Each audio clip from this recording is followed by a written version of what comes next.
Welcome everybody to the Q&A number 95, though I'm almost 100% sure it's actually 94. It's because there are two Q&As in the playlist that are actually part 1 and part 2 of the same episode. But yeah, I guess you could count them as two different separate Q&As, but not really, but whatever. This is episode 95, so welcome everybody. Thanks for joining. Anyway, so how are you guys today? The music alright? I hope you're having a great freaking weekend. Hey, what's up, Glenn? What's up, Prater? What's up, guys? What's up, David? Thanks for stopping by. Hero, Abdo, Gaming G, Robert, Lawrence, the usual suspects. Thanks for joining. Some new faces, Andrew. Well, no, not that new. I've memorized most of you since we've been doing this every weekend, every Sunday for the past 5 months. Has it been 5 months already? Yeah, I think I remember we started doing this since September of 1994. Since September last year. So, let's begin with your... Oh, there, the first donation. That's way to go, Kiss. Thanks, man. That's the equivalent, apparently, of 15.31 Mexican pesos. Minus the YouTube's 30%. I'm gonna get, like... What is it, like 12? Probably less, like 10. 10 Mexican pesos. I can pay the boss fare. Haven't taken the boss in a long time. Well, I did so well when my mother was sick. The bus stop is kind of far away from here. What the fuck am I even talking about? Welcome everybody to the goddamn Q&A! So, do you have any questions for today? Should we talk about the fact that Kadokawa Games is secretly becoming the biggest company in the industry of gaming in Japan? Like, I wouldn't be surprised if one of these days they bought Square Enix and Atlus and Sega and everybody. Like, freaking Kadokawa Games is a company that's been there since the 70s or 80s, actually. And now they bought Acquire. So, Acquire, what's Acquire? What the fuck is Acquire, right? They acquired Acquire. Well, first and foremost, thank you, Kiss, for sending me the news. I didn't know Kadokawa Games owned a big part of From Software. Believe it or not, that fucking company that you guys love and I don't. Well, I like some of their games. Lost Kingdoms, Enchanted Arms, Forever Kingdom, Bloodborne. So yeah, in case you didn't know, Kadokawa Games owns a big chunk of that company. Not all of it, because companies nowadays are like, hey, this company owns 70% of my company, this other one owns 20%, and this other one owns 10%. So let's just say that Kadokawa Games owns From Software. But that's kind of old news. The new news is that Kadokawa has acquired Acquire. Who the fuck is Acquire? Well, the developers of the Way of the Samurai games, Tenchu, Akiba Strip. You know those games? Well, you probably know them because they developed a couple of turn-based RPGs published by Square Enix called the Octopath Pathfinder. No, Octopath Journeyman. No, Octopath something. I don't know. Have you heard of pretty obscure games? You know, one of those millions of hidden gems, extremely obscure RPGs by Square Enix. You know, yeah, Octopath something. Come on, guys, I don't remember the names. It's Was it Seven Path? Was it like Seven Warriors? I don't know. Well, yeah, you know those fucking games. Yeah, Acquire is the developer of those games, and Kadokawa Games now owns them. What does this mean? Okay, this is... I don't know if this is good or bad news, Should you be worried about the future of Octopath Traveler? Nah, I don't know, man. I think the problem here is that the first 3 games, there were 3 games, one of them was for phones, a bit of a spin-off. So the first 3 games in the Octopath series were published by Square Enix. So pretty much Square Enix funded these games and they most likely own the rights. So, oh yeah, now you see what I'm talking about, right? Is this the end of Octopath Traveler? Because now Kadokawa owns the developer, or is Kadokawa gonna give permission to Square Enix to continue letting Acquire develop the Octopath Traveler series? I don't know. Hopefully. I, for one, I'm a big fan of the series, and I'm pretty sure a lot of you are as well. I fucking love those games. And I sure would like to see an Octopath Traveler 3 one day, even if it takes the company 4 or 5 years to develop it, because there was a 5-year gap between part 1 and 2. There was a spin-off I mentioned in the middle. I think it came out in 2021, if I'm not mistaken. But anyway, original Octopath Traveler was released in 2018, and then the new one, Octopath 2, was last year, right, in 2023. So chances are, if all goes well, we'll see the third one in 2028, I believe. Yeah, we're years away from that. So yeah, maybe what I'm hoping for is maybe Square Enix will do something and cooperate with Kadokawa or rehire Acquire, or maybe make some kind of contract to continue the series, because we all know what happens when a company buys a studio. I mean, all of a sudden that studio can no longer develop their own legendary series anymore.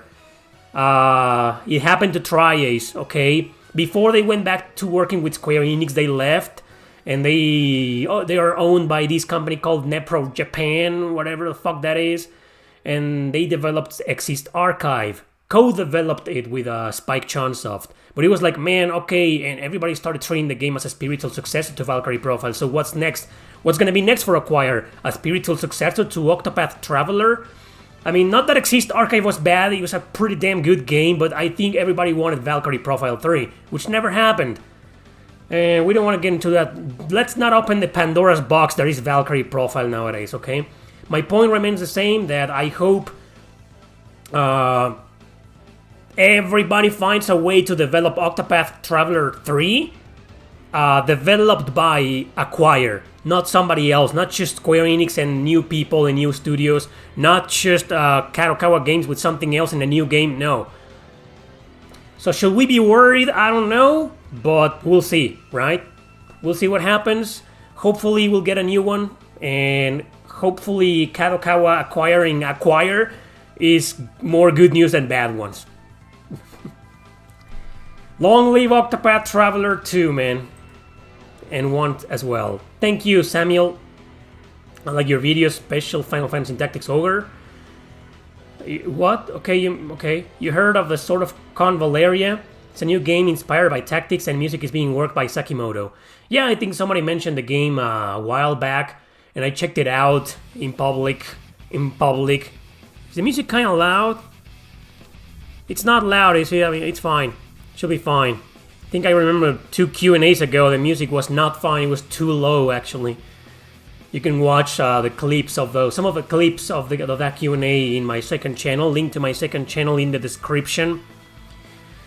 So going back to Sword of Convaleria, yeah, I checked it out. It looks interesting. I'm interested. I don't know if it's going to be released in consoles. If it is, you bet your ass I'm interested. If it's going to be another Steam exclusive, I'm not that interested. Somebody was mentioning that there's a Final Fantasy VII Rebirth demo already out. Let me go back to the comments. Will you get Final Fantasy VII Rebirth day 1? No, Yum. I'm not really a fan of the remakes, so I'm not really interested.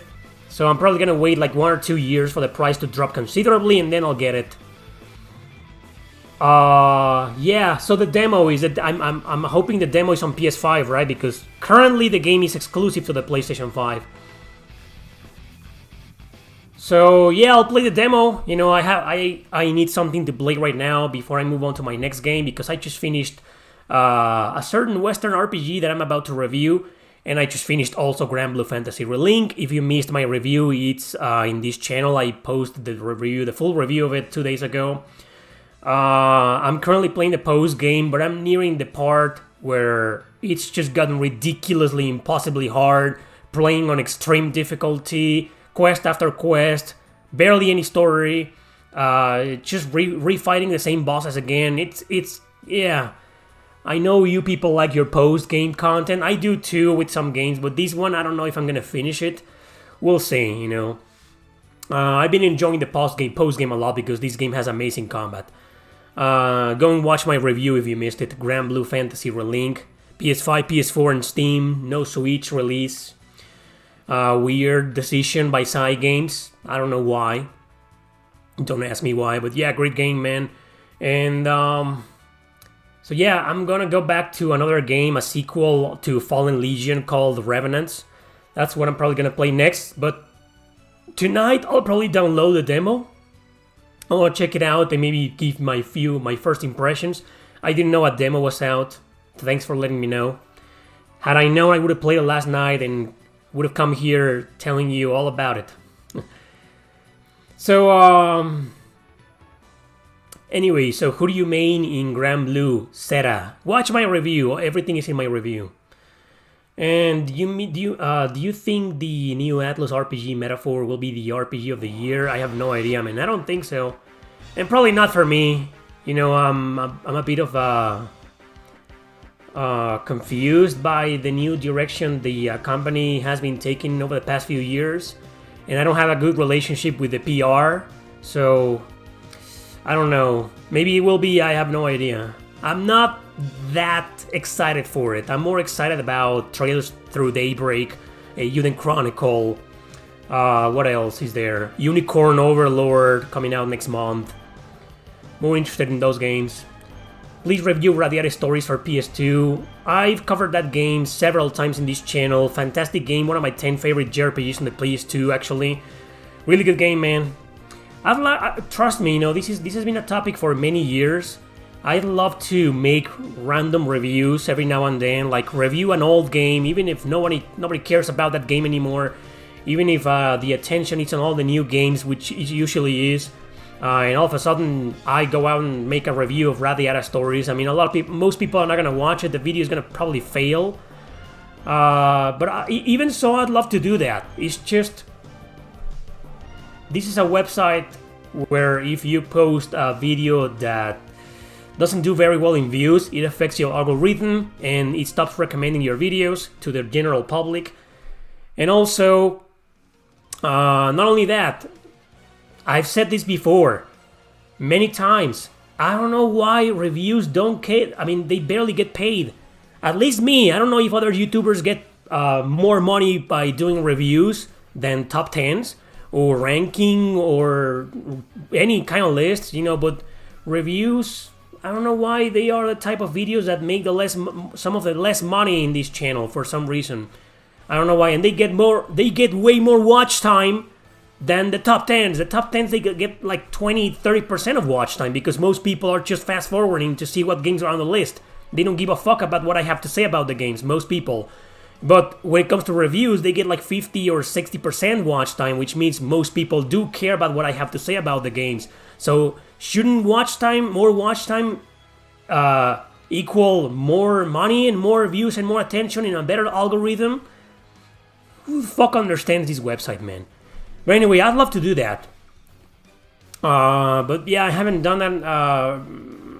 It's a very complicated topic, man.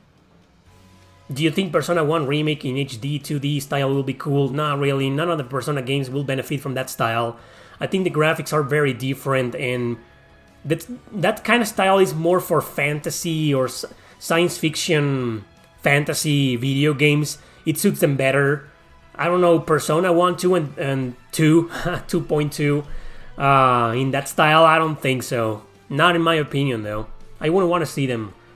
Yeah, I'd love to see some kind of remake with not necessarily with modern graphics. I know it's going to be a lot of money. It's going to cost Atlus a lot of money to do. But I'd love to see some kind of modern remaster, like a damn good remaster, fixing a lot of the issues those games have, like the random encounters or the horrible interface from the first game. Or a remake, but with not so modern graphics. I mean, if they use the Persona 5 graphics for them, good. You know, that's great. But I don't think it's indispensable for me. It's not like I'm asking Atlus and begging Atlus to remake the games in those style, in the Persona 3 Reload style. Not really. So, any kind of remake form of remake, as long as they keep it turn-based and they keep the spirit of the games alive. But HD 2D for Persona 1 or the other two games, no, not really.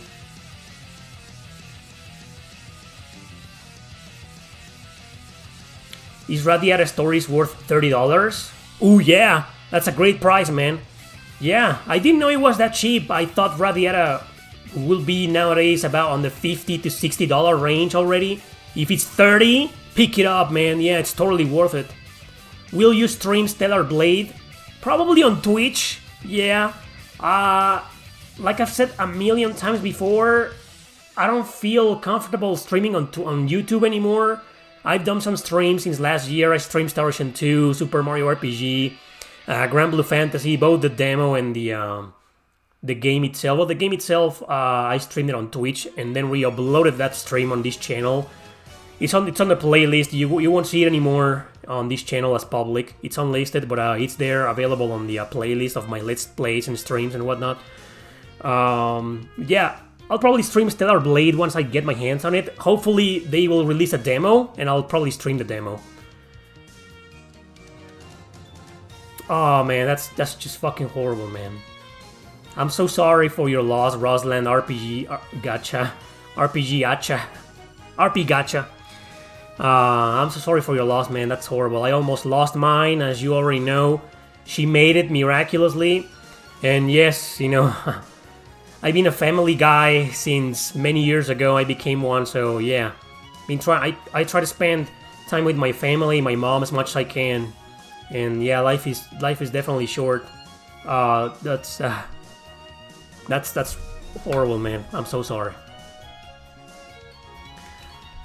Damn. Persona 3 Reload, I haven't played it. There is no more fatigue system. That's good. I always hated that. I fucking hate fatigue systems.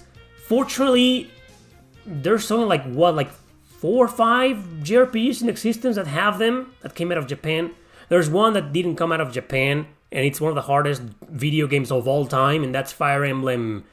Pretty much Fire Emblem 5, also known as Thracia 776.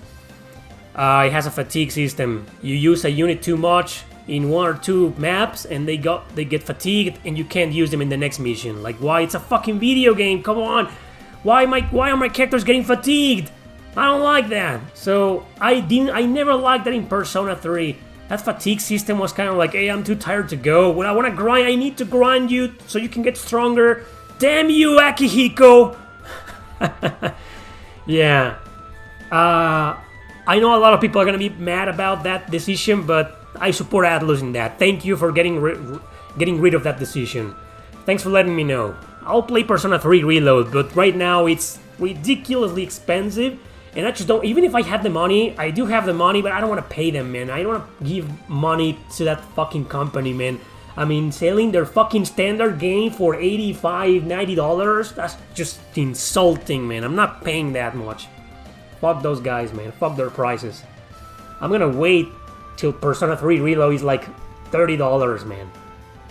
Anyway, is Trails in the Sky first chapter overrated?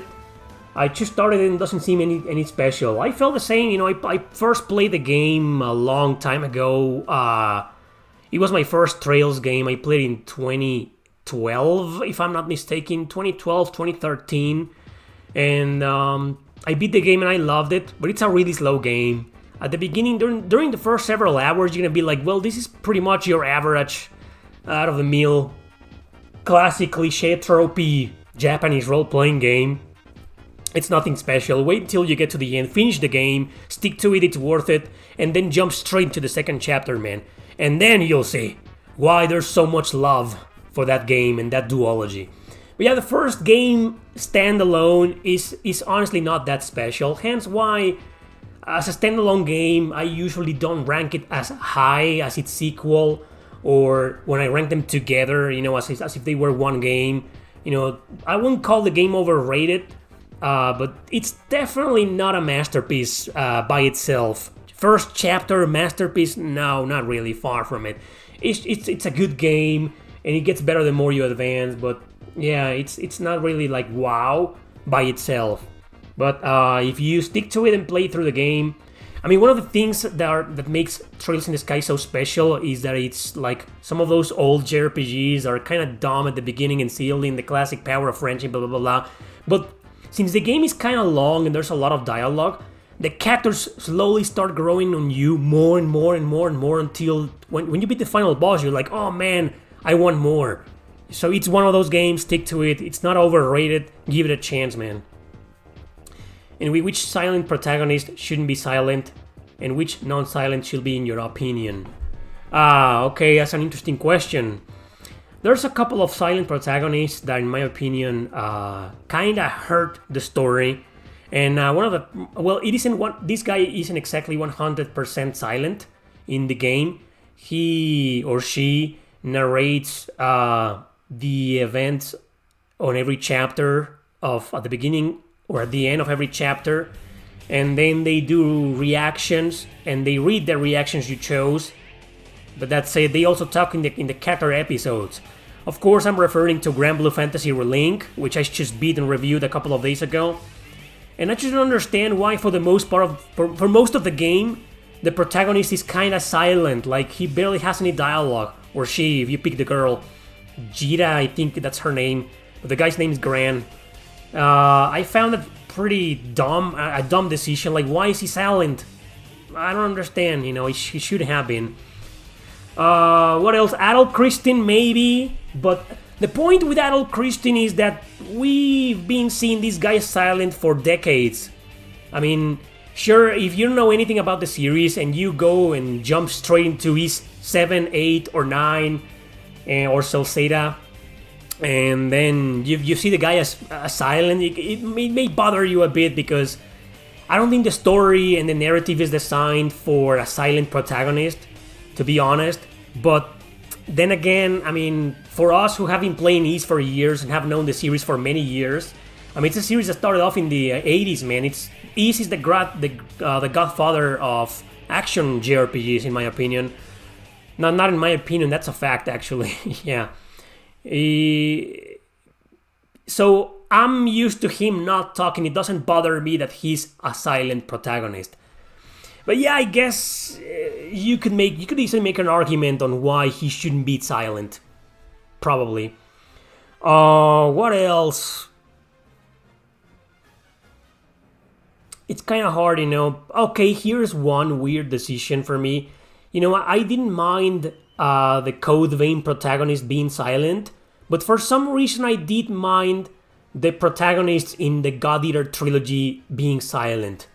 I don't know why there's so much interaction in those games between the characters and between you and the characters that it just begged for a personality for your main character. There's no decision making in there as far as I remember. Maybe you make a few choices. I forget.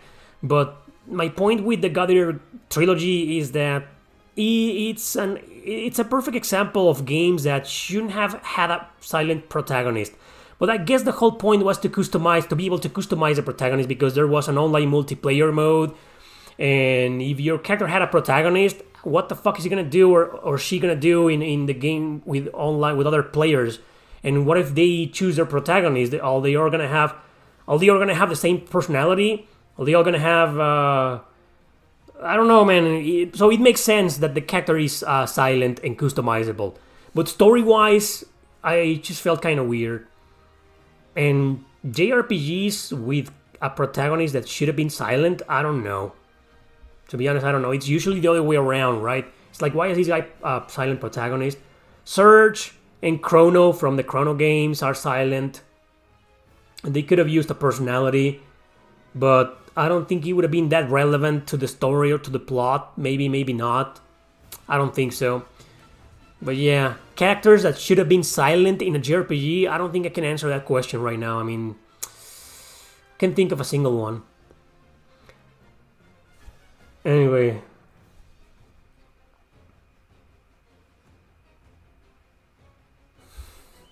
You're gonna be a dad now and character stay silent.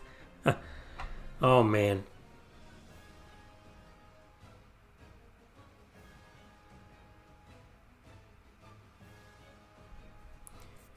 Do you have a favorite Falcom composer? Okay, so probably Takehiro Unisuga. Most of his songs are among my favorites. This is Grand Blue, right? Yeah. Anyway, Takehiro Unisuga definitely is my favorite composer of the Falcom sound team. Mitsuo Singa is probably a close second.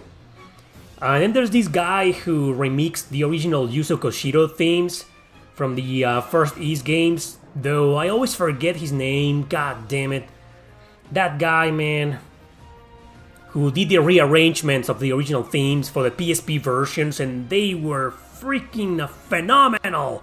Oh man, some of my favorite Ys themes of all time come from those rearrangements. Oh man, what's the name of the guy? Fuck. Well, Yukihiro Jindo? No, yeah. Yukihiro Jindo, right? Is it Yukihiro Jindo? That's Jindo, yeah, there we go. So it's Yukihiro Jindo, right? Yeah, that guy. So, oof, asking me to choose between these three guys. Oh man, I don't think Jindo works for Falcom anymore. Haven't seen his name pop up in some of the later Falcom releases, the newer Ys games or the Trails games. But definitely Jindo, he takes the cake, but he didn't compose those themes. That was Yuzo Koshiro, and he doesn't work for Falcom. He only worked in those Ys games, in those first Ys games. So yeah, I guess my answer is gonna be Takehiro Unisuga, and I think he recently left Falcom, sadly. The overworld theme for Ys 10, straight banger. Oh yeah, I listened to it, pretty damn good. How would you rate Grand Blue Relink on a scale of 1 to 10? Did you watch my review? Posted a review a couple of days ago. A lot of people don't get notified of my videos anymore. Remember, I'm blacklisted on the website. YouTube doesn't recommend me that much anymore. They don't like me. Well, they also don't want to cancel my channel because they're still making money out of it. So, yeah. Being in this website is a necessary evil for both of us. Have you played Bug Fables? Never heard of it. The developers are from Panama?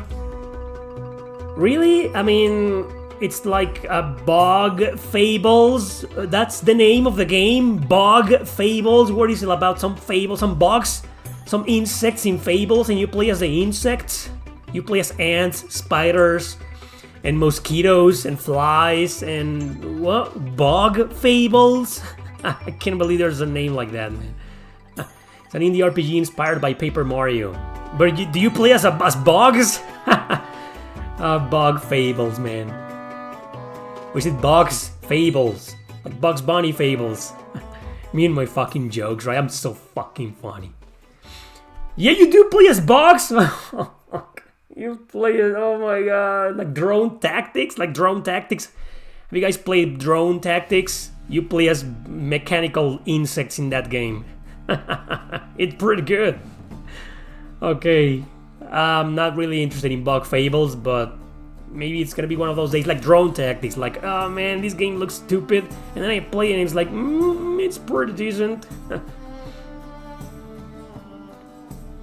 Check out The Witcher 3, Novigrad. I can't pronounce the fucking name.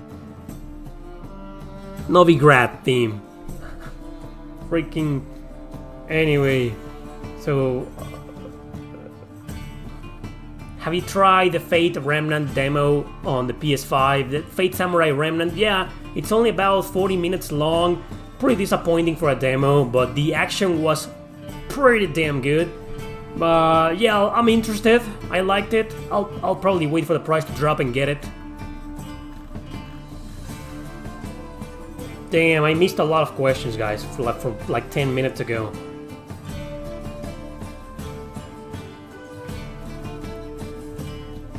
Unicorn Overlord is also going to be available for the Xbox. That's good.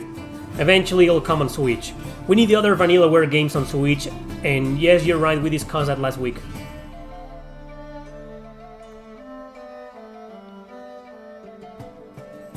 Oh, well, you know, re-ask your questions.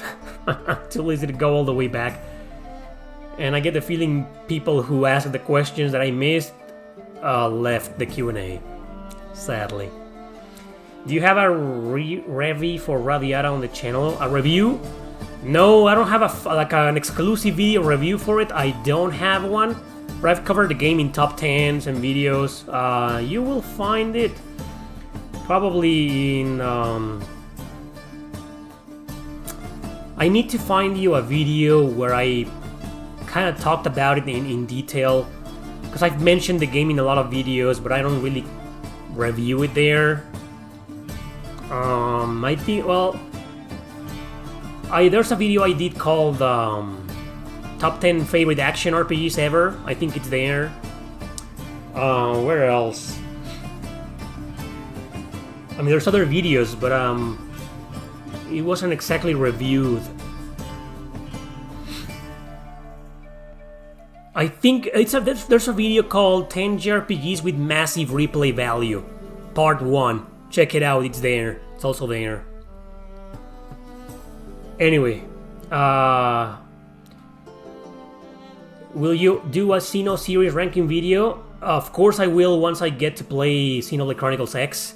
That's the only one I'm missing. I played all the others, including Torna. Well, I haven't played Future Redeemed. That's a DLC, right? So once I play Chronicles X, I will definitely do a ranking. What are your thoughts on Final Fantasy VII, 8, 9?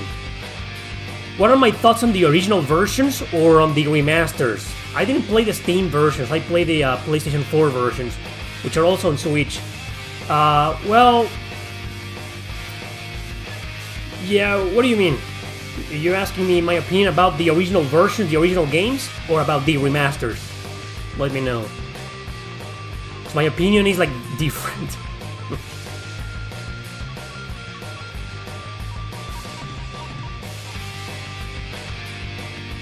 Yeah, I've heard great things about Future Redeemed. I know it's a big deal. I'll play it. I know it connects the entire trilogy, and the protagonists of the first two games are playable in there. I'll play it someday. It didn't get a physical release, did it? I don't think it did, man. I'd love to own it. Torna did. Torna was supposed to be a DLC and it became a full-fledged game. Standalone. Well, not standalone, I mean, it's a prequel to 2. But it's pretty much, yes, pretty much standalone. So yeah, no physical release. Anyway, that's bad news. What JRPG do you revisit the most when you have a chance to? Chrono Cross. Think I did a full playthrough on New Game Plus, the original version, a couple of years ago. And then the remaster came out, and I played a big chunk of it. I didn't finish the remaster, but I kind of want to finish it now. I've been wanting to finish it again since last year. So yeah, Chrono Cross definitely. Might and Magic Clash of Heroes is another one on the Nintendo DS. I haven't played the remake on modern systems, on Switch, PS4. Haven't played it. It's a full remake of the game, in case you didn't know. It's a pretty obscure game. But the original Nintendo DS version, I freaking love it. And I've been playing some random battles, some quick battles here and there for the past few weeks. But the main story, the last time I completed the main story was about a year ago, actually. That's another game that another RPG that I revisit often, every few years. I used to do the same with the Valkyrie Profile 2, but I haven't finished it in many years, in like 4 years actually, 4 or 5 years. And of course some of the Suikoden games and some of the Fire Emblem games. Blazing Blade, for example, on the Game Boy Advance, I did a full playthrough of it a couple of years ago too, here on YouTube. I also replayed Girl Lancer Heritage of War. Also did a full playthrough about 3 years ago. Haven't played it again ever since. Yeah, those are some of my favorite all-time RPGs. So of course I revisit them every now and then, every few years.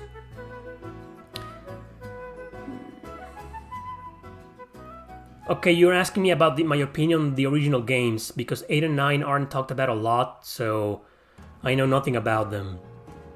So listen, Final Fantasy VIII was a game that got a lot of love back in the day. It was considered as a masterpiece. Everyone liked it. But for some reason, reviewers and YouTubers started complaining about it, started trashing it, criticizing it in the past few years, and it developed a bit of a bad reputation. So if you look up for reviews right now, probably reviewers are going to mention something like that. Some will be in favor. I've tried to defend the game, but I'm one of those guys that has a love-hate relationship with the game, and it's been that way since I first played it. I never finished the game. It's one of those where the enemies level up with you, the bosses level up with you, so even if you go and level up everybody to level 99, the final boss is going to be level 99 too, and it's impossible. That's the stupidest thing you can do, which is exactly what I did, and I never finished it as a result. So Final Fantasy VIII is a very troublesome game. It has great story and great music. I think the story does have a big focus on the romance, but you know, it's a good romance, it's an interesting romance. It shouldn't be that too much of a problem. A couple of annoying characters in there, but they kind of grow on you near the end. So it's okay, it's a good game. 9, however, is a masterpiece. It's my favorite Final Fantasy of all time. It's definitely recommended no matter where you play it. The remaster that you bought on Steam, I think it's okay. I haven't played the Steam version, I played the PS4 version and it was fine. The remasters weren't that great, especially for 7 and 8, but 9 got it kinda right. It was the slightly better out of the 3, okay? But I don't know about the Steam version, okay? I think usually there's always, when it comes to remasters, there's always that one version that gets criticized. Like, oh, the Steam version sucks, the Switch version sucks, or the PS4 version sucks, you know, it varies. But 9, even if the remaster on Steam is not that great, it's a must-play JRPG, man. That's legendary, man. It's a phenomenal game, great pacing, several characters to play as, and then they all come together. Amazing music, one of the best video game soundtracks of all time. The battle system is great. There are too many random encounters, but fortunately you pick the Steam remaster. You can turn them off, I believe, the random encounters, because the high encounter rate in Final Fantasy IX is one of the biggest flaws of the game. But man, the story is so charming, that the world, the lore is so fantastic and so fabulous. You're gonna love it, man. 9 is the best out of the 3, in my opinion. Just check Quistis in the back. You can see Quistis with my freaking 720p resolution in this webcam at 30 frames per second, and with poor lighting, you can see Quistis in the background. I'm not the biggest Quistis fan. I just bought her because I found that that's an original action figure, and I bought it for like $5. The guy also had Squall and Rinoa, but he wanted 10 for each, and I was like, fuck no, you know. So how much is Quistis? 5. Okay, 5, I'll pick it up. I don't collect figures, actually. The Steam version is good because you can mod in better background textures. Oh, come on, that argument always. The Steam versions are always the best because of mods. Come on, man. Anyway, you create your character. What are you talking about? Okay, so MGS Mega Fan. Is that Metal Gear Solid Mega Fan? I played Xenoblade Chronicles X. Story was terrible because it played more like an MMO. You know what? I played like half an hour of it at my friend's house, at Oscar's house, and I went there and I played the game for like 30 minutes, and you're right, it felt kind of like I was playing an MMORPG, and it was just massive open world features, and it turned me off. But I only played the game for like half an hour, you know, and I played some games before that turned me off at the beginning, but then I ended up loving. He says you create your own character, so therefore no character development, figures. World is absolutely massive, like I was saying, and a grind fest with repetitive, boring side quests. Okay, It sounds like it's a mixed bag. Yeah, I've always known that Xenoblade X is a bit of a mixed bag. It's got some haters and some lovers in there. Still, I'm gonna have to play it, man, for the sake of the ranking video.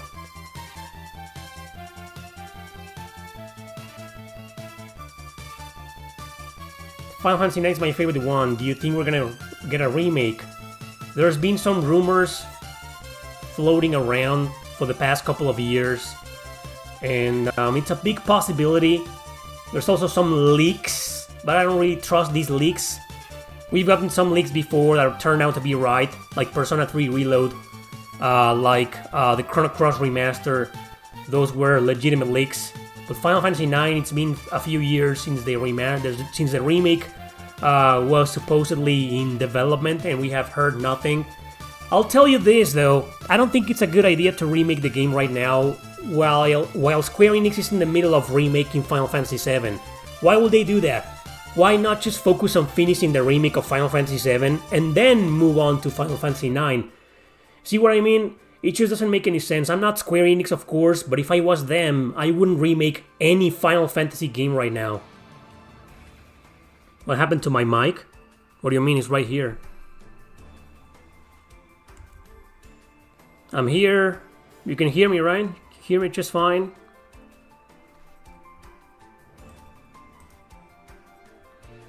Don't tell me I've been using the wrong mic all this time.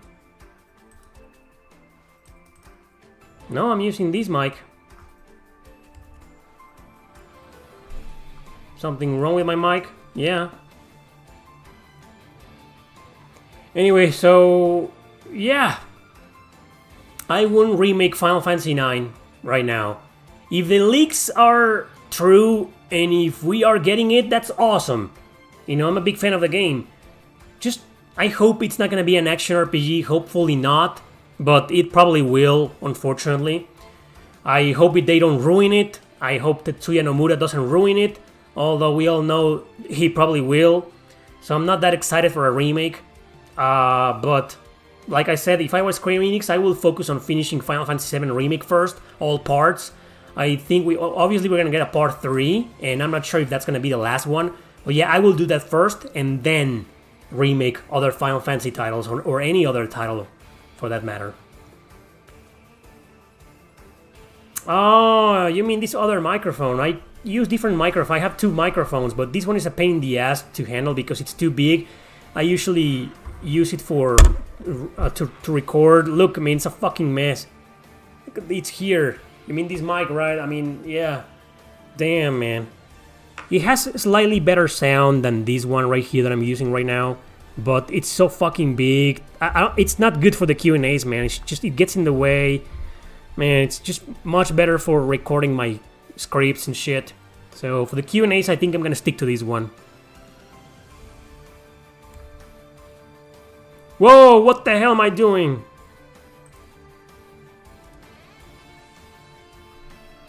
What did I do?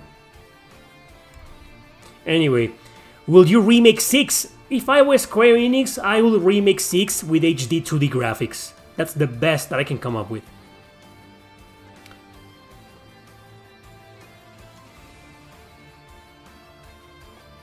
Yeah, going back to Xenoblade Chronicles X, I don't know, man. I'm gonna have to play the game by myself and have an opinion about it. I have to, it's my job. No, this isn't a Nuth, this is a Blue Snowball. Both my microphones are Blue Snowball. That one is a Yeti, this is the Snowball. I've showed it before. Is that PS5 box empty? Yes, but the PS5 is in the back. It's in the corner. You can't see it. But it's there. Are you excited about the new gameplay footage of Final Fantasy VII Rebirth? It looks huge. I'm not really a fan of the remakes, like I was saying 5 seconds ago. But I played the original, I liked it. It surpassed my expectations. I remember I expected the absolute worst of it. But it surpassed my expectations, but I didn't become the biggest fan. So I'm not really excited for Rebirth, but I will play the demo tonight, probably. How about you guys give me the opinion? Have you played the demo? Is it any good? What do you think of it? How long is the demo, by the way? I remember the demo of the first part was about 2 hours long. It was just the entire first mission until you beat the boss. And then you have to escape the boss, but I don't remember if that was included in the demo. I remember beating the first major boss, and it took fucking forever. I'm glad they fixed that on the final release, because in the final release the boss didn't take that long to beat, but in the demo it was freaking ridiculous. Anyway, the demo is good. It's like an hour long. That's disappointing. Demo was good but short. There's supposed to be another part of the demo coming soon. Oh my god. Demo part 2. Oh man, Square Enix. Oh man. Ugh. Okay, I'll play it. I'll play part 2. I'll play the demo tonight, guys. What's Seven Shadows? That's one of my books. It's a book that I published in 2015. Wow, almost 9 years ago. You can find a link to my books in Amazon in the description of this Q&A right now, in case you're interested. They are available digital, but also physical if you want to collect them and buy them and read them and touch them and feel them. Yeah, Seven Shadows is a book. It's a short story about a woman who takes up her sword and decides to kill the 7 people that ruined her life. It's a story about revenge. It's very edgy, you know, and it's kind of on the, it's kind of controversial. You may relate to her and love her, or you may end up cringing. I don't know, up to you. If you decide to read it, hopefully you will enjoy it. Yeah, it's a short story, about 100 pages long. It's good. One of these days, you know, ever since I published that book, I've been wanting to do like a full novel based on it, with better character development, less edgy stuff, and more background for Alice, the main character, so people can understand where she's coming from and why she made that decision to kill these people, right? It would be interesting to rewrite the whole story from a different point of view. I'd love to do that one day, maybe one day. Didn't know you wrote books. Well, I do. Link in the description to my books. I have 10 self-published books so far. Most of them are available in English. Not all of them, but I'm getting there, translating them. This year, I will translate another one. I did one last year, the translation to English of The Revenant Army, which was a book that I published, oh man, almost 10 years ago. I'm gonna have to do some celebration. Celebrate the 10th anniversary of Terra Gaiden and the Revenant Army. That's gonna be interesting. You ever watched the movie Oldboy? Yeah, I did. The original. Didn't really bother with the remake with Josh Brolin and the Elizabeth Olsen. Didn't really care for it. But I watched the original and it's a fucking phenomenal film. That's a great film, man. Great film. Are your books available in India? Or you're from India? I don't know. Physically, I don't know. Digitally, they gotta be. You can find the ebook versions of any of my books worldwide, I'm pretty sure. Physical, I don't know, okay? You're gonna have to look it up yourself. Any book you'd recommend to someone who hasn't read your books to read first? Well, you're here for RPGs, right? I recommend starting with Terra Gaiden or the Revenant Army. They have nothing to do with each other, but they're RPG-ish. Kinda inspired by Suikoden, Fire Emblem, you're gonna like them. Yeah, start with those. Any of those two. But yeah, I don't know if they're available physically.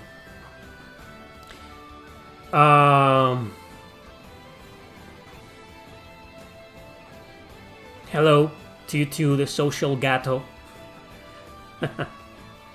It's really good. You mean the demo, but there are some problems with the 60 fraps option. Doesn't work very well. A few frame drops, so choose 4K 30 fraps. It's more stable. Okay, I'll keep that in mind. That's been an issue for a lot of Square Enix games. Like, remember Star Ocean, the Divine Force? It asks you to choose between resolution and frame rate, and I thought that was dumb. Like, don't you have enough fucking money to offer both? Like, why are you making me choose? Why can't you just develop like the perfect graphics? Aren't you rich, Square Enix? That's no excuse. And now the same with Final Fantasy VII, like an original IP, first party, and you can't. You're still making people choose between one or the other. I think that's bullshit, man. Did you know that Persona 3 Reload already sold over 1 million copies on its first week? That's crazy, man. Wow, that's fucking crazy. That's I have no opinion on that because I haven't played the game. But yeah, Persona 3 is $89.99 Canadian. That's crazy. It's the same price here. Fucking ridiculous, man. Haven't played the Final Fantasy VII Remake demo. I will tonight. I'm surprised people are willing to pay $70 for games, especially a half-baked remake like Persona 3. I don't know if it's half-baked, but any game going for over $60 nowadays is just ridiculous. Favorite pizza? Happened with the music. Oh, there. Ooh, Xenogears, baby. This theme, man. Love the heck out of this theme. Let me know if the music is too loud. Do you plan on playing Eiyuden Chronicles Day 1? Probably. I'm not sure how much the game is gonna cost, and I don't know if I'm gonna get a review code. I talked to the person who published some from the company who is going to publish that game, and I asked her last year, hey, are you guys gonna publish this game? And she said yes, so I'll probably ask for a review code. If I get it, I probably will play the game before Day 1. If I don't, I don't know if I'll buy the game. I'm not sure how much it's gonna cost, right? So we'll see. No female MCO the answer. So yeah, we discussed that like a year ago. PS5 isn't powerful enough for both. You need a high-end PC for high frame rates at 4K. All I want is a game to be on 1080p at 60 frames per second and doesn't drop any frames or resolution. That's my one. I mean, I don't even have a 4K TV. My TV can't handle 4K, so I don't give a shit about 4K. I'm fine with 1080p, 60 frames per second, 60 frames per second, as long as, you know, it works properly. I mean, I don't want to have to choose between resolution or frame rate. That's just my complaint. That's my point.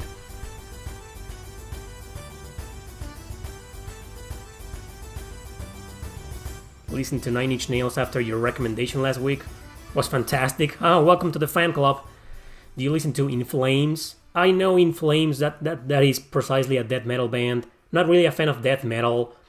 No offense, but death metal, doom metal, black metal, there are some killer tracks in there, some great bands, but most of their songs sound the same to me. It's like the same song over and over again. All that singing is like the same. It sounds the same to me. But I appreciate some. One of my favorite black metal bands is called Woods of Desolation. That's a great band, man. Love that band. But I'm not really into death, black, doom metal, really. Far as I get is heaviest stuff that I listen to is industrial metal, gothic metal, you know.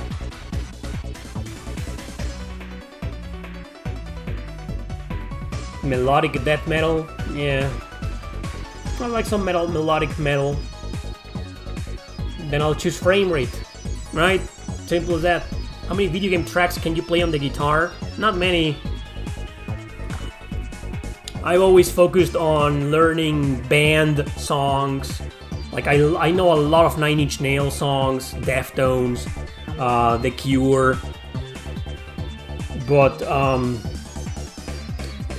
music from video games, there's barely anything. I know some SMT. I know some riffs in some SMT tracks, like Shin Megami Tensei 5 or Apocalypse or Nocturne. That's about it, you know. I've never been I want to slowly start getting more and more into video game music to play on the guitar, but man, it's so difficult. I'm not really a great guitar player, so I don't know many video game tracks on the guitar. I like a lot of. I'm not really a genre guy.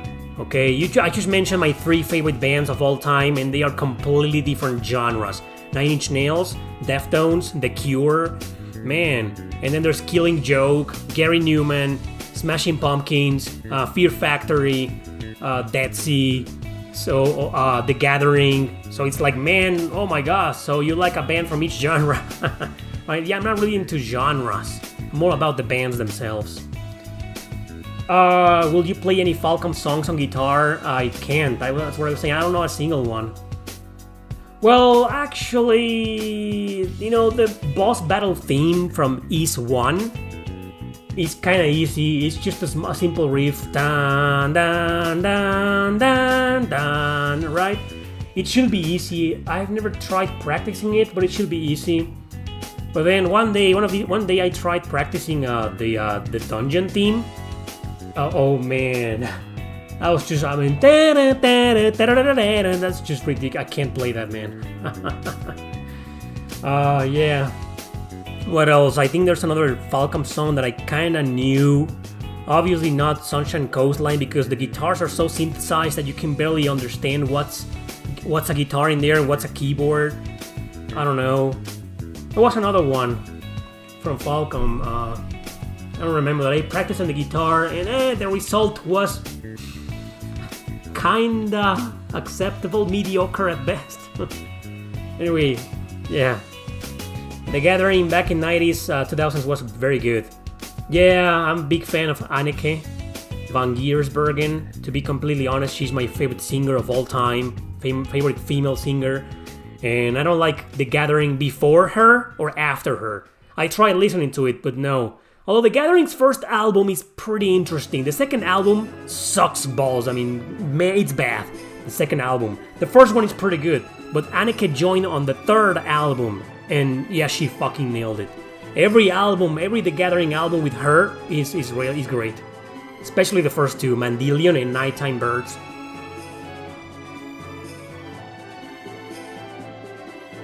If only one of the Japan-only Fire Emblem games was remade remastered, which would you pick? Thracia. Thracia definitely, because it's the one that needs it the most. It's a broken game, it's stupidly unbalanced, difficult, it's broken. It needs some serious fixing. So remaster or remake, whatever, something, just bring it, localize outside of Japan, and fix the problems with it. What instruments do you play besides guitar? The keyboards, and that's it. I can't play the bass or drums or anything else, violin, flute, not really. But yeah, the keyboards, I don't have a keyboard. I sold my keyboards many years ago, many years ago, probably 10 years ago. Yeah, probably shouldn't have done that. I'd love to buy some keyboards, synthesizer, as soon as I can, as soon as I have some spare change, I will, but I'm fine with the guitar nowadays, but yeah, I can play the keyboards. I think I'm slightly better on the guitar because I've lost a lot of practice on keyboards. Do you power scale SMT characters at high levels or at low levels of power? I don't really power scale anything, you know, I'm not that kind of person who exploits video games anymore. I used to be that guy, and I remember doing some power scale in Valkyrie Profile 2, Chrono Cross even, but I can, well, maybe Devil Survivor. Now that I think about it, in the Devil Survivor, my subsequent playthroughs, you know, I overpowered some demons and characters. Yeah, actually, but yeah, I usually don't do that, and I don't really overpower them. Power scale at low levels. What's a game that took you a long time to get into, but you ended up loving? Oh, we were just talking about that. Like an hour ago, somebody asked if Trails in the Sky was overrated, so that's my answer. You know, Trails in the Sky is definitely a game that at the beginning I was like, hey, this is okay at best, and then I just kept playing, and eventually very slowly started growing on me until I ended up loving it. So Trails in the Sky is the best answer I can give you. Suikoden 5 is the same, but actually I was a big fan of the series before I played it, so it kinda doesn't count. What else? I guess Wild Arms, the first one, because I played the fifth one first and I fell in love with it immediately. So when I played the first game, I was like, okay, this is different, right? But Wild Arms 1 is also a game that's not like a masterpiece or anything, but near the end, you appreciate it more, definitely. Yeah, but Trees in the Sky is like always my answer to that question. Like a game at the beginning was like meh, it's okay at best, and at the end you're like, oh, I love it. And there you go. But you need to play the second chapter to really fall in love with it.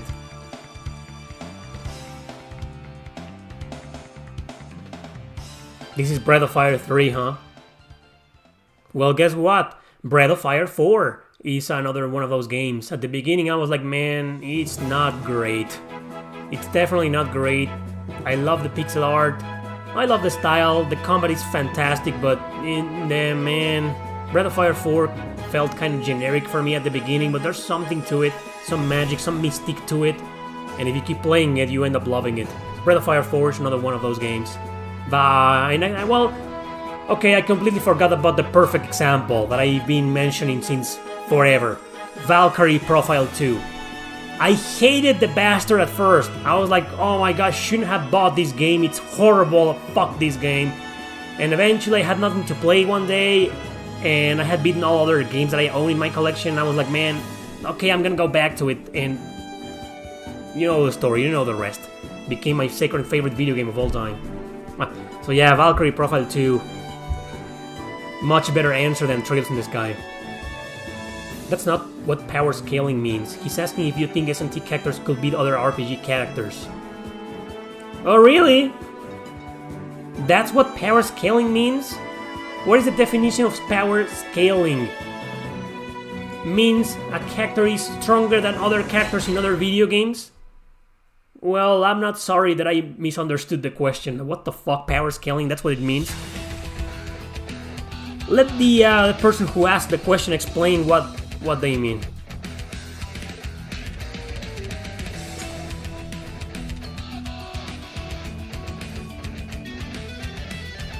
Wild Arms versus... that's a good one. Wild Arms versus Breath of Fire. Which is better for you? I think I'm a slightly bigger fan of Wild Arms. Wild Arms is a series where I've beaten every game except Crossfire on the PSP because it was bad. It's a bad game in my opinion. But the 5 main titles, I beat them and I really like them. There isn't a single one that's kind of bad. No. 4 is considered as the worst in the series, but it's still good. I liked it. I finished it. And yes, it's the worst. Out of the 5, it's the worst, but I still liked it. 5 is my favorite Wild Arms. I really like that game. 2 is a close second. Really enjoy the heck out of it. 3 has one of my favorite female protagonists of all time, which is Virginia Maxwell. Really enjoy that character. And then there's Breath of Fire. I beat the first one and I really liked it, but I don't think I'll ever beat it again. It's so outdated and kind of a chore to play nowadays.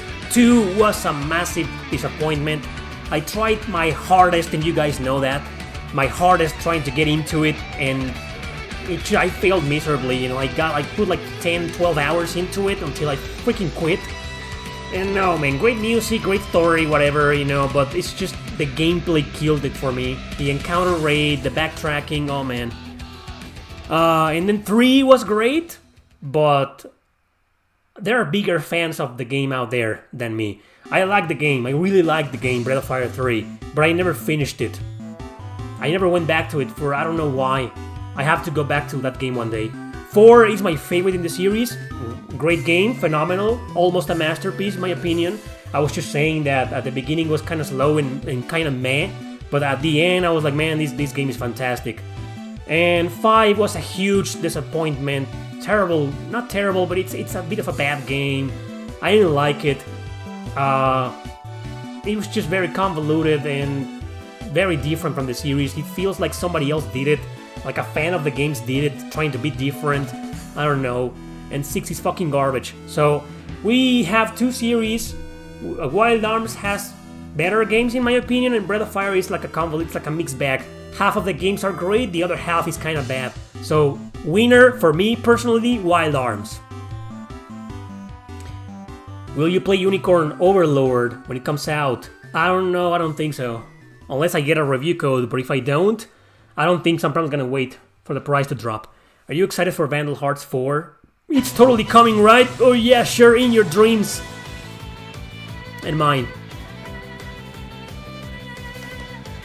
Okay, so here's the clarification. By power scaling, I mean referring to the level of power, strength, speed, durability, etc. of the characters. So my answer was correct, right? I understood the term, right? Oh, you mean by power scaling like balancing? You mean like scaling as in balancing things? Or are you trying to ask if I focus on one specific stat? Like for example, I remember for some reason it worked for me on Nocturne, the remaster. I trained the character to be the buffer of the party. Don't ask me why, it worked for me. He was the buffer. So I trained a lot of magic, but also a lot of physical attacks. His physical strength was up through the roof, man. By scaling, I mean to analyze their power levels.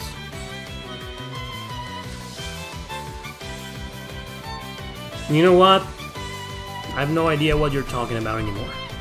Speaking of Valkyrie Profile 2, did you ever beat the Ethereal Queen? Yeah, only once. And it took me about 2 hours to beat. Wow, what a battle. I died a million times. And that's the hardest boss I've ever beaten in my entire life, man. What a bitch. I beat her again in Radiata Stories. Haha, fucking bitch. For only once.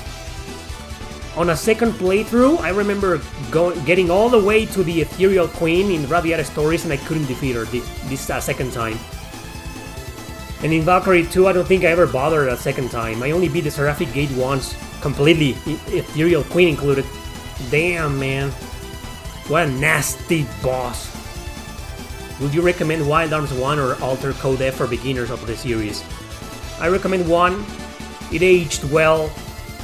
Yeah, the remake, I never finished it. I only played it for a couple of hours. I like those couple of hours, but I don't have a strong opinion on it. I can't say if it's good for beginners or not. I don't know if the remake is harder or easier or more balanced. I have no idea. But the original PS1 version, it's pretty balanced. You may need a bit of grinding here and there, but nothing. You're not gonna go out of your way. Yeah, it's a good game for beginners, definitely. Are there any RPGs that have gone on with continuity, as long as Ease or Trails or have anywhere near a comparable level of lore depth to them? Sure, there are several of them. Suikoden is one of them. However, Suikoden didn't last very long. It started all the way in 1996, and it died in 2012. Well, that's a lot. That's almost, not 20 years, but almost, right? But it's dead. Wild Arms, also great lore and whatever, great universe. All games take place in Filgaia, but it's dead. It's gotta be something else. Utawareru Mono, it's not as long, but there's several games in the series and it has very interesting lore and all the games are connected. Star Ocean, definitely all the Star Ocean games take place in the same universe, and this is a series we've seen for the past 25 years.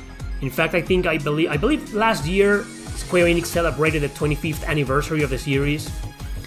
Yeah, man, definitely Star Ocean, but you don't have that many games. There's only 6 main games and some spin-offs and remasters out there and remakes. So compared to Trails or Ease, they have like 20 games already. You gotta understand that Ease is one of the longest series in existence. It's been there since 1986, I think. Yeah, just like up there with Dragon Warrior, Phantasy Star, Final Fantasy, The Legend of Heroes.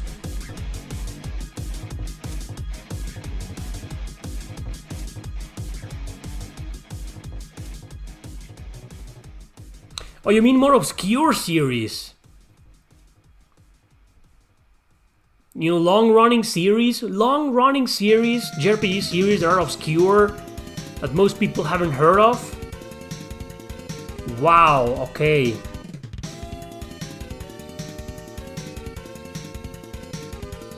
Most of the series that I know are dead, like Lufia, for example. A lot of people, it's not that obscure, but a lot of people haven't heard of it. Lufia could be one, but it's dead. It's been dead since many years ago. Oh man, what else? Damn. There's some in Japan that we never got. That's an interesting question, man. Grow Lancer, maybe? Yeah, so you Grow Lancer. But it's not that obscure anymore, I think. But maybe, yeah, Grow Lancer, but there's only like 6 games. They all take place in the same universe. But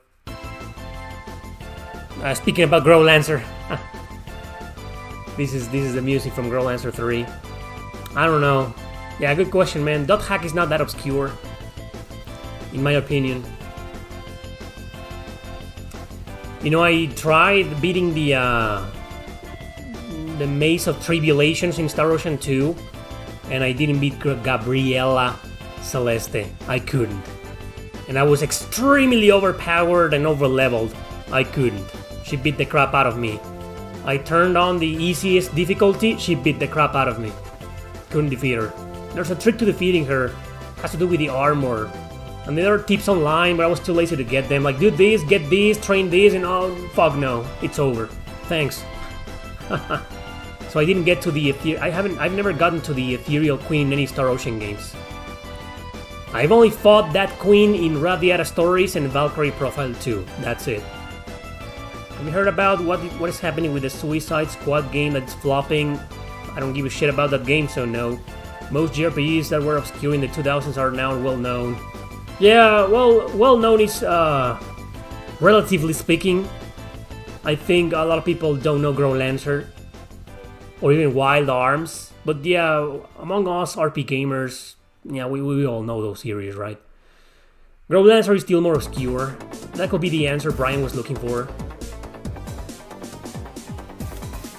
What are some that only have a few entries, but the lore is incredibly deep? Oh wow! Grow Lancer, man. Play Grow Lancer. There's 6 games, but you can only play 4 because Grow Lancer 1 and 6. Well, the first one is in fan translated. 6 is fan translated. So you can play 2 through 6 if you want to. Great lore, great world building. But they're more about the battle systems and the routes and endings you get. But they're definitely recommended, man. Those are some really solid games. Obviously. How about you play Valkyria Chronicles? It's a pretty popular series, right? But man, all the games again they take place in the same universe. Even Revolution, but Revolution felt kind of different. Sega never confirmed if it's part of the same universe or not. There were some rumors that it was supposed to be a prequel to the series, but nothing was confirmed. So I don't know, but yeah, obviously the Valkyria games, the Xenoblade games, of course, definitely. Anyway.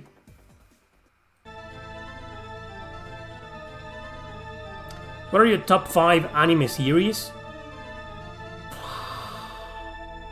Number 1 is Ergo Proxy. It's been for the past 20 years or so, and I don't think it's ever gonna change. That's my favorite anime series of all time. But the other 4, Claymore definitely a second place.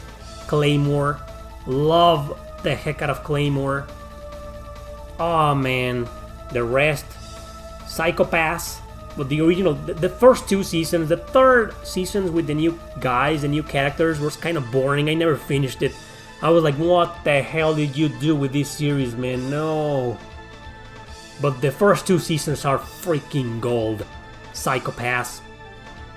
Damn. Vinland Saga. Oh man, I'm a big fan. Big fan of Vinland Saga. Could be a number 4. Definitely. Vinland Saga, man. Jesus. And it's not over yet, it's still going. Number 5. Oof. Randomly I'm gonna pick Babylon. Anybody watched Babylon? That's a weird series, kind of slow at the beginning, but at the end, your mind has been completely fucked up beyond belief. You're like, what the hell? Oh my god, right? Babylon. Not everybody will be able to get into it, but yeah, definitely Babylon. Yeah, that seems like an okay top 5 for now. But there's like 10 million honorable mentions, like Berserk, for example. Great freaking series, big fan. Rose and Maiden, believe it or not. I'm a big Rose and Maiden fan, absolutely. Man. High Score Girl. High Score Girl. Oh man, I'm a big fan. I love that series. Too bad it's pretty much over. Oh man. What else? Ajin was pretty damn good, but we haven't seen a new season in 10,000 years. That's a Netflix exclusive, I think. But Ajin was pretty good. Steins Gate. Yeah, pretty good too. Monster, I hated the ending, man. The ending ruined the entire anime for me. But it's great nonetheless. I mean, the journey before... The anime before the ending is great, in my opinion. Oh, man, yeah. Elfen Lied. I loved Lucy. Elfen Lied, definitely. Great anime series. Music is too low. Right?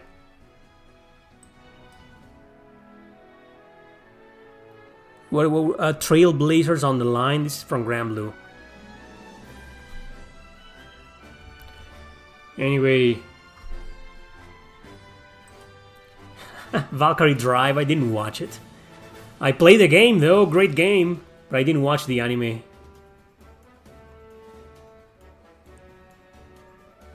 High School D&D? Nah, not really a fan.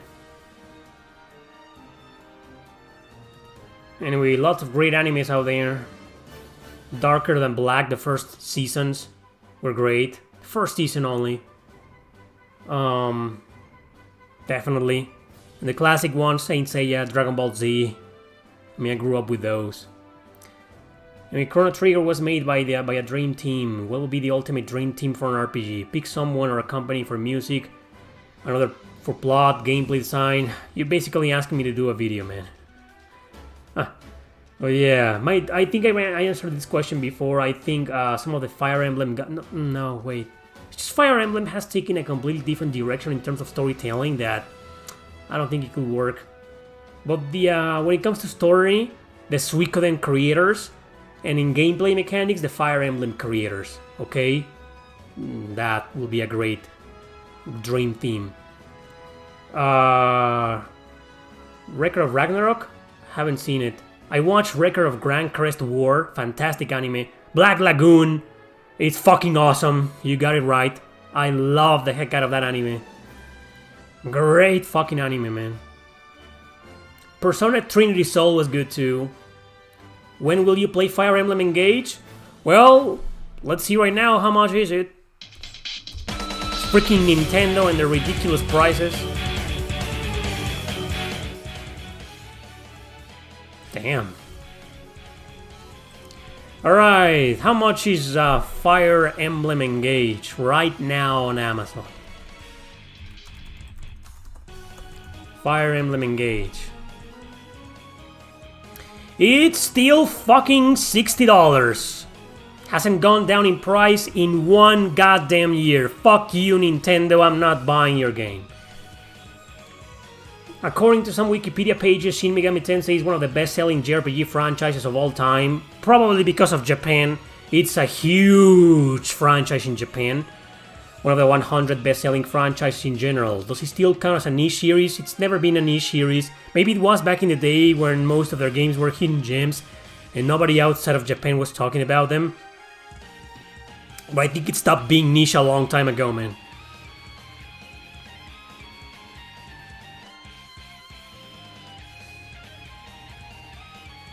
Breath of the Wild is still $60? You gotta be shitting me. It's $35 for you? That $35 in Mexico equals like... Well, that's actually cheap here. I wish I could see it for 35 here. I would pick it up, definitely. But nope. Still 60. In Black Friday, it went down $5. 55. What a great deal for Black Friday. I didn't buy it. I just don't want to feed Nintendo, you know. Well, maybe I will. I'm not that frugal, you know. I'm gonna wait for the $40. $40 is fine. I need the game for my videos. 45. 45. Okay, 45. Not a penny more. Oh! So I don't have to worry about buying it anymore? Oh, man. Okay. Thanks, man. I don't think it was just the Persona series that catapulted SMT to God tier. They helped the series a hell of a lot, that's true. But I think the SMT games by themselves got some serious fame. Especially thanks to all of those YouTubers. There's a lot of YouTube channels that are like dedicated to Shin Megami Tensei. And their videos get a lot of fucking views, man. I don't know why. I haven't watched their videos, man, but they get a lot of views. So imagine the awareness. And those videos and those YouTubers have been there for years, man. I remember there was this one guy, forget the name of the channel. I didn't watch the video, but it was a video saying that Shin Megami Tensei 4 was a masterpiece, right?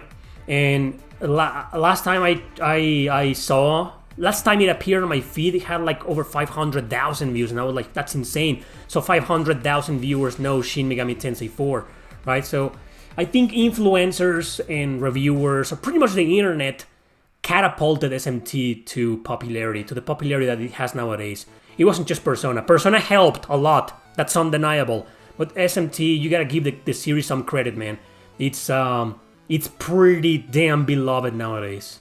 And there's there's a million like deep hours-long analysis of some of the games, with massive amounts of views, and of course that helped a lot.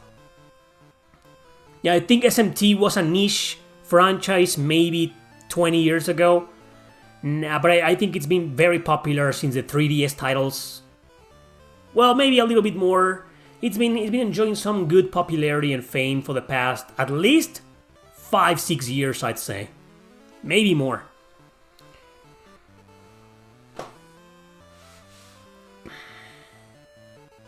I don't think so, man. SMT is still a niche. Even in the RPG spectrum, I kind of disagree. I just don't see SMT as niche anymore. Man, it's a very popular series. Of course, it's not as popular as Final Fantasy or Dragon Quest or even Persona, right? But it's popular, man. It's just there. I mean, kinda niche in the RPG spectrum, Wild Arms. Maybe Breath of Fire. Definitely Grow Lancer. Maybe Valkyria Chronicles. No, not really. I think it's pretty damn famous too. Maybe God Eater.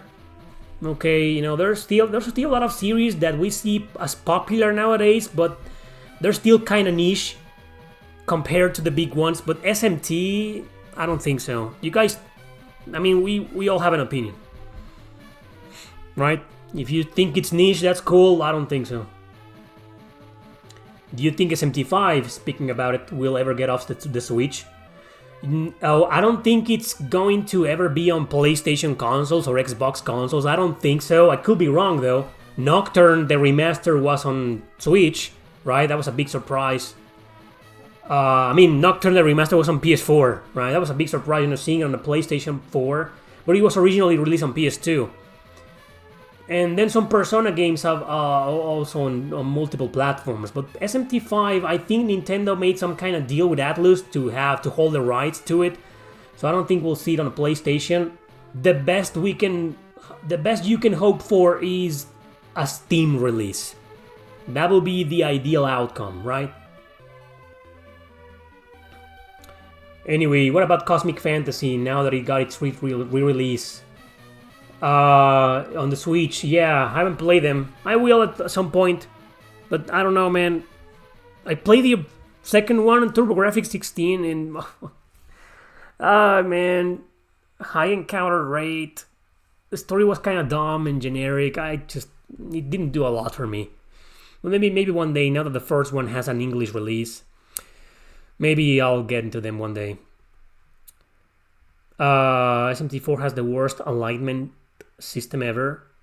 For example, it literally locks you into committing genocide if you just try to be a nice kind of person. Okay, I never finished that game. What the hell? The music stopped. Or more like it's starting to repeat, right? Maybe I chose a lot of really short themes. Anyway.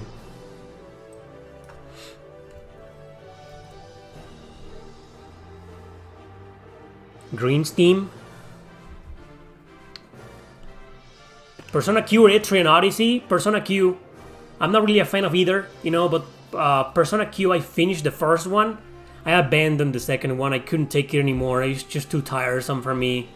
Not because it was difficult, but because it was just repetitive, those games, dungeon crawlers, long-ass labyrinths, and oh man, I just got tired of it. But Persona Q, I did finish it, the first one. I don't know why or how, but I finished it. Probably because I got nothing better to do when I first played it, back when I had the store.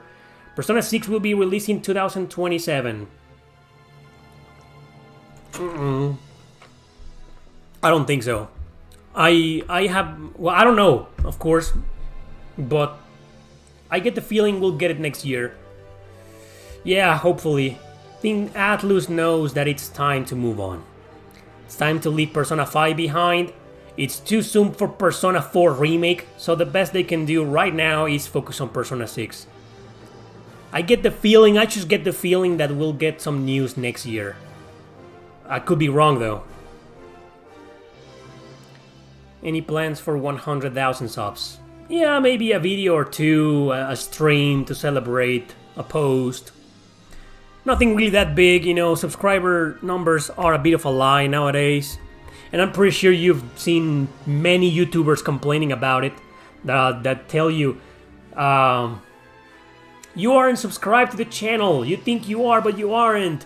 70% of the watchers of my videos are not subscribed to this channel. 60%, and it's true. It's true. Most people who watch videos on YouTube are not subscribed to anything or anyone.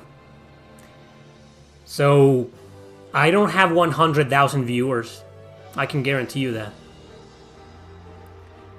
Where the fuck is Valkyria Chronicles 5? Yeah, I was wondering the same thing back then. I think we discussed that in a Q&A not too old. Kind of recently. That Sega... It just seems that... Valkyria Chronicles 4 was released in 2018. At the end of it. So it's only been 5 years. But 5 years is 5 years. People are starting to wonder what's going on in there. I'm starting to wonder. I'm worried.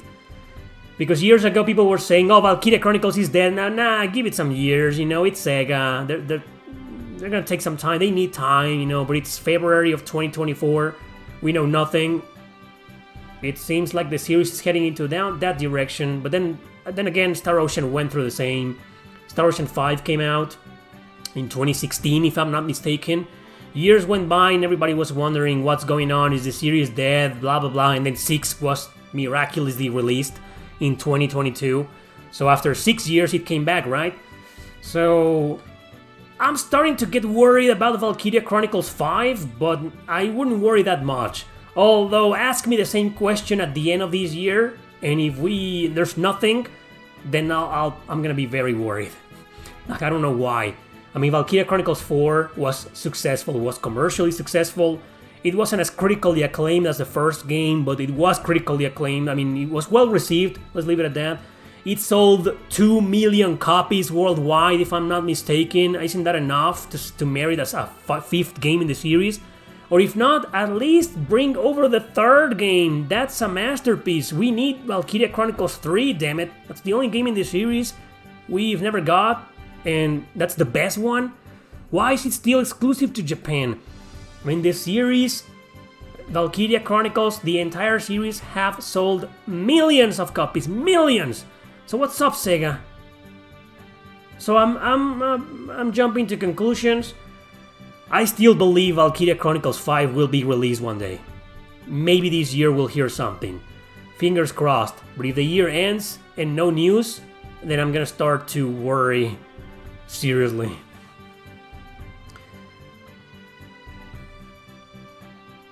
How far did you get into Bloodborne? I think I beat the first boss. And that's it. So what's that, like an hour? An hour, 2 hours maybe? I always assumed that most YouTube subscribers are bots that YouTube is trying to get rid of. Nah, yeah, a lot of subscribers are fake accounts, bots, people. Most subscribers are actually, you'd be surprised, most subscribers are actually people who forgot to unsubscribe. Okay, these are people that subscribed to my channel or any other channel a long time ago and then stopped watching our content for one reason or another, and they just didn't click unsubscribe, and they're still there. They're just there. They're kind of there, kind of like bots. They forgot to unsubscribe. Well, thank you for forgetting to unsubscribe. Now I'm a little bit closer to 100,000 subs, thanks to all of those people who forgot to unsubscribe. But it's true, man. You know, most subscribers are like that. They just forgot to unsubscribe, or they were too lazy. They didn't do it. You know, but they don't watch videos anymore. But yeah, there's some bots in there, and YouTube has been trying to get rid of them since last year. Started a purge back in May of 2023. Deleting all of those inactive accounts. Those people who forgot to unsubscribe. Anyway. Are you willing to replay and finish Star Ocean 3? I beat it once on the PlayStation 2, and that was more than enough for me. I don't think I'll ever beat it again.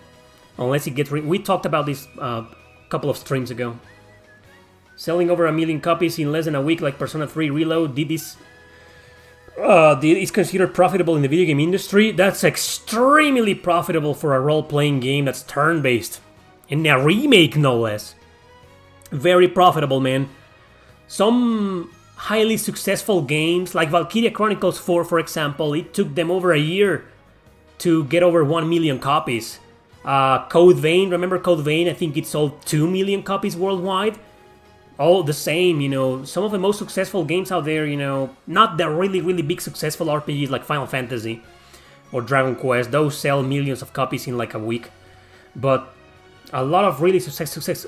Persona 5, man. Persona 5, the original version when it came out on PS3 and PS4 in 2017, I don't think it took them a week to sell 1 million copies. It took them more than that. So yeah, a simple remake in 2024 selling over 1 million copies in 1 week, that's... wow, that's not just profitable, man. That's... wow. Capitalism at its best.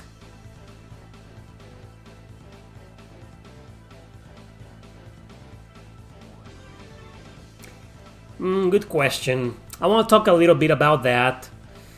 JCS says, I played Grand Blue demo, the Grand Blue demo the other day, and I thought that the boss was one of those with a lot of HP. Well, there's other bosses in there with more HP than the story boss. And all it took to beat it was button mashing. Are all of the boss fights in the game like this? No. Well, yeah, most of the time all it takes is button mashing, but you gotta dodge and guard a lot because it starts getting more and more challenging as you progress. And you just can't win by button mashing. You gotta plan your moves, when to move away from the enemy, because when they go into overdrive mode, I mean, they start spamming, during the first, I don't know, minute of their overdrive, they start spamming massive area of effect attacks and nasty, really nasty attacks. Late in the game, they start one-shooting you, man. And the post-game, forget it, man. You get there in the middle of an overdrive, it's a one-shot kill for sure. And it's happened to me. It happened to me this morning with a boss. I was playing a big challenging boss this morning, and it fucking, man, 3 times I died, and I had my HP at full. So you see, no. Don't worry, it gets better. You can't just button mash your way through a game like Grand Blue Fantasy Relink. It's too fucking challenging. It's like God Eater. Have you played the God Eater games? They're the same. You refight the same bosses over and over again. It's a boss game. And if you think you're just gonna win by button mashing, you're sorely mistaken. It depends. A lot of things depend on the game. One thing I didn't mention in the review is that the bosses have elemental strengths and weaknesses. Well, actually, I think I did mention that, but I didn't go deep into that. Didn't explain it very well because I thought it was like, oh man, it's a feature a lot of JRPGs have. So yeah, elemental strengths and weaknesses, classic JRPG trope.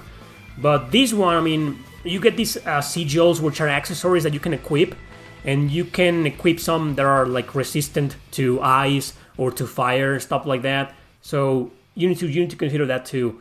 So yeah, good question, man. And no, the answer is no. It's not a button mashing game. You will button mash your controller a lot, that's true, but you can't just win by just button mashing.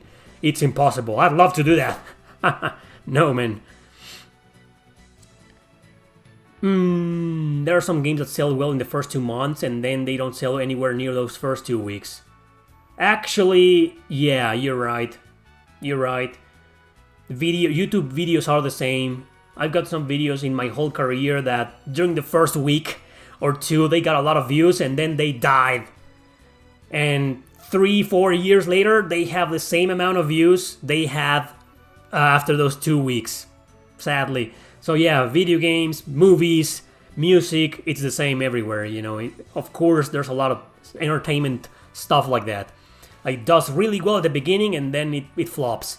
And then the other way around, right? You know, it takes a while. During the first weeks or months, it's a bit of a failure. And then, like some of my top 50s, for example, or my tier lists, you know, they take forever to gain views. And it's been years since I made them, but some of them have over 100,000 views, which is awesome for my channel. Like, way too fucking awesome. So yeah, there we go. However, I can't think of a single example of a video game that was like that. I'll need to check out the sales. I don't follow the sales that much, you know, because I'm more about just playing the game, having an opinion, and I don't really give a shit if it's sold millions or not. Eventually, I start paying attention to that, to mention that in some videos. But I can think of one right now. Maybe, you know what, I think Persona 5 Strikers was kind of like that, sold very well during its first months, and then it dropped. Octopath Traveler 1, now that I think about it. Yeah, I think I remember Octopath surpassing 1 million copies sold in like 1 or 2 months, and then nothing happened from there. I kind of flopped. It was a very successful game. And I think to date, Octopath has sold, let's see how many copies has it sold. Because it's also on Xbox One, Steam, and I think it's on Google freaking Stadia. Traveler sales. Oh, fuck me, man. It says here, the game has sold over 3 million copies worldwide. So, okay, bad example. It's still selling like crazy, man. Oh my god, 3 million copies as of September of 2022.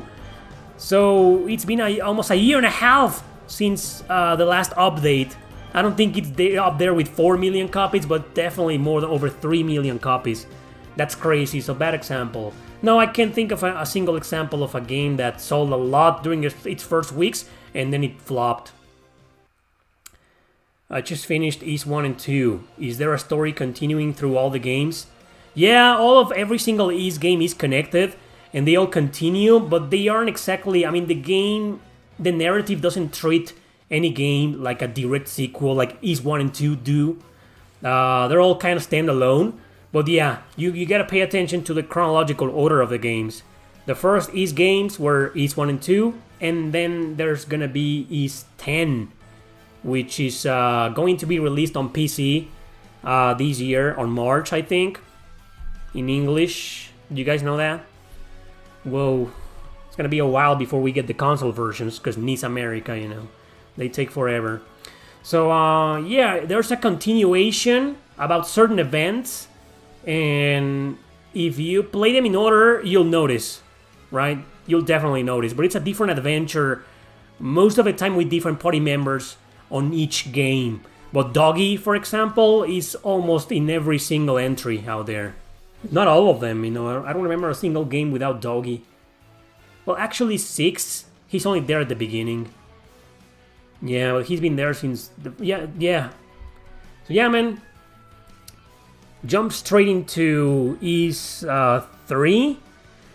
We play the PSP version. That is the preferred version to play. The PSP remake. It's a great remake on the PSP. It's also on Steam. That's the one that I recommend. I wouldn't recommend the original versions. I don't think Doggy was in... See, he was, but... Doggy is in every game, but he's only playable on one game, Ys 7. He isn't a playable character in any of the other games.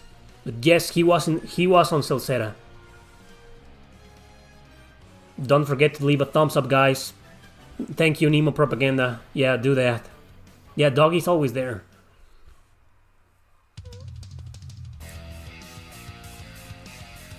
Really? Final Fantasy 16 sold great at first? On the first weeks, and then it went down?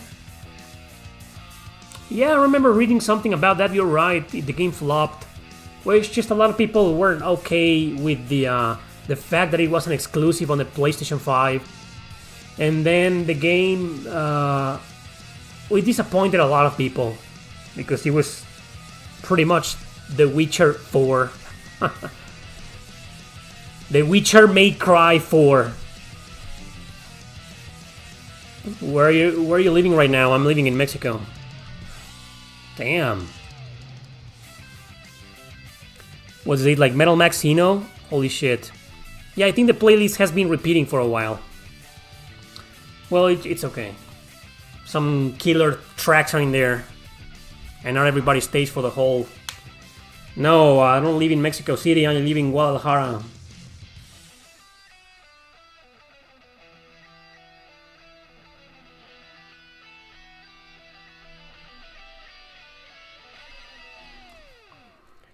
Yeah.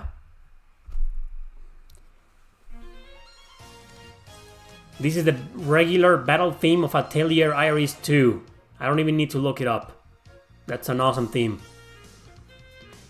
I am very nostalgic for this game, man. I hope the Iris trilogy gets remastered someday so you guys can play it. Or else you can just go back and play the PS2 versions. I don't think they're that expensive. 3 is kind of expensive, but 3 is the worst in the trilogy. It's not that worth playing, in my opinion, but it's good. The first 2 are must-play. They're very different from the other Atelier games that you've seen, like Ryza, for example. Very different. Pretty good games, pretty charming. It's just... This game... Iris 2 was one of the first RPGs I played on my PlayStation 2. I remember when I got my PlayStation 2, I got 10 games with it. Actually, 11 games with it. Resident Evil Code Veronica, Resident Evil 4, Final Fantasy X, Final Fantasy 12, Valkyrie Profile 2, Tales of Legendia. And then there was this game, Haunting Ground, actually. And Atelier Iris 2 was up there, was one of the ones that I picked up, and it's a standalone game. You don't need to play the first one to understand it. And man, what a blast. Amazing, incredible game. I don't know why, for some reason, I am the most nostalgic for this game than all of the others that I picked up that day. Yeah, I have more nostalgia for this game than Valkyrie 2 or... Tales of Legendia. Perhaps because those games I beat the crap out of them. I finished them like 2 or 3 times. And this one I only beat it once. But it's got something, there's something about it that's so charming and... something magical about it. I know I sound cheesy, but... I don't know, I'm a big fan of the Iris trilogy here. Well, more like the first 2 games, so... Does Eternal Poison have a strong narrative? Yes. Is it dark? Yes. It is. And it's a very strong narrative because you get to see it from different points of view. There's different protagonists, each with their own party, and then some of their parties clash with the other parties, with the other protagonists, and then, yeah, man. And some pretty dark as hell stuff happens in there. Some characters, you're like, man, what the fuck is going on here? How isn't this mature rated? Right? Yeah. Strong narrative, man. Pretty damn good.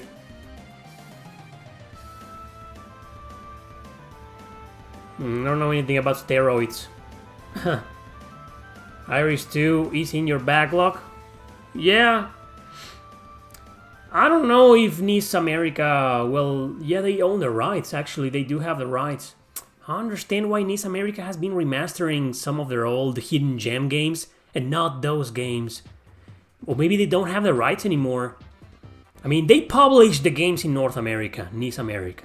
Okay, so you think they have the rights, but why haven't they done anything with them? I mean, considering the Atelier series is big right nowadays, I mean, it's not as big as Shin Megami Tensei. That's a series that's still kind of niche, actually, Atelier, but it's popular, right? No, developers usually don't have the rights to their games.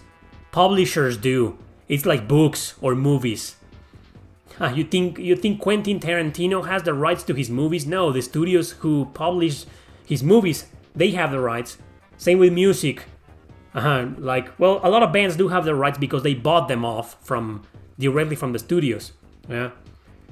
Yeah, Ghost is owned by Koei, so maybe something happened. Maybe Koei Tecmo bought the rights, and Koei Tecmo is not known for remastering anything. I mean, is there a single remaster out there by Koei Tecmo? Especially nowadays, like on modern systems?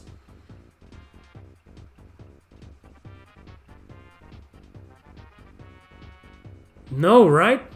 I can't think of a single one of them. So if Koei Tecmo has the rights to the Iris trilogy, we're fucked.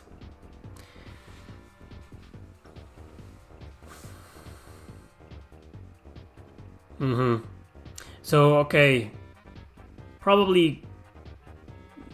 Well, hopefully NIS America still has the rights. Including Mana Khemia. Mana Khemia 1 and 2, I mean, those games need to come back. Problem with Mana Khemia, especially the second one, is that they're kind of expensive.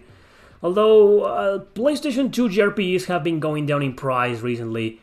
I've seen some drops. Suikoden 5, for example, the last time I saw it on eBay was $70. $70 when it used to be $150. Suikoden 5. And now you can buy it off on eBay for $70 US dollars. I mean, they're starting to go down in price. I wouldn't say the market is crashing, but a lot of interest in retro collecting has been lost.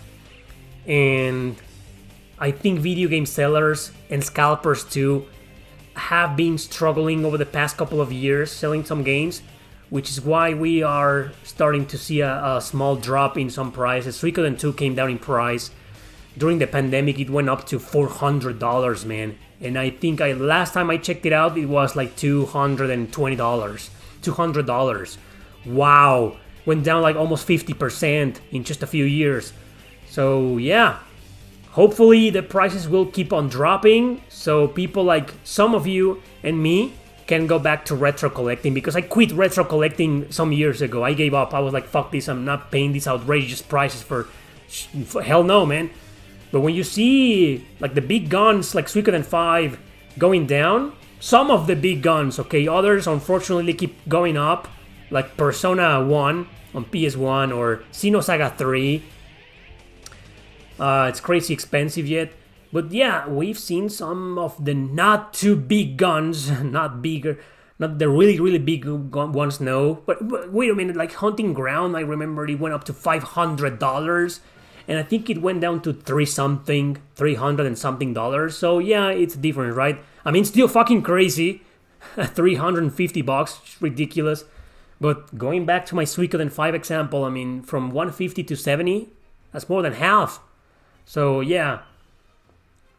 And I was just saying that Mana Khemia 2 used to be freaking expensive. Especially the limited edition went up to $200 during COVID-19. I remember that, and I was fucked up because I really wanted to own that game. I owned the special edition back in the day, but I sold it like an idiot for $40, and I always regret that. But I've seen that very same special edition go down to $100, a little bit less maybe, $90, which is insane. So maybe the regular game is what nowadays, like 70, 80. Hopefully they will keep going down. I'd love to own some of those retro RPGs that I'm missing in my collection. Some of those I used to own them, and some of those I never did. But yeah, Manakimia I wanted to definitely need a remaster by NIS America. I just don't understand that why remaster or port some of their old series like Rhapsody, Lapocel Tactics, Makai Kingdom, like Soul Nomad. Great, thank you for bringing those hidden gems back. But why not release the big series? The Atelier games. I mean, they're gonna sell way more than than Soul Nomad and Phantom Brave. Anyway, I remember calling a spelling Hunting Ground. Yeah, me too. It's kind of hard to differentiate for us Spanish speakers. Some pronunciations, like the TH and the D, often we pronounce it the same.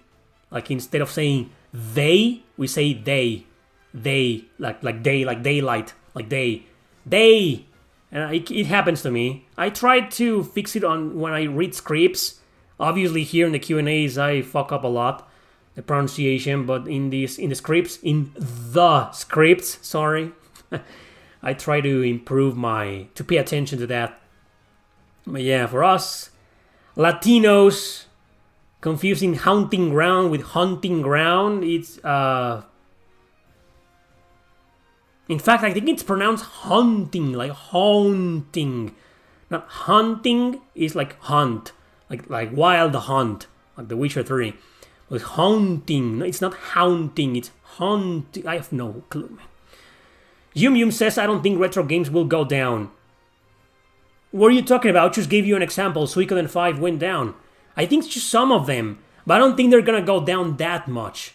I don't think Suikoden 5 is ever going to be $20 again. Never. Probably not. But from 150 to 70, and the Art on Elico games, again, they were 150 and they came down all the way to 90, 100. They went down. Sure, the price is still stupid, but they went down. I mean, didn't some of you pay...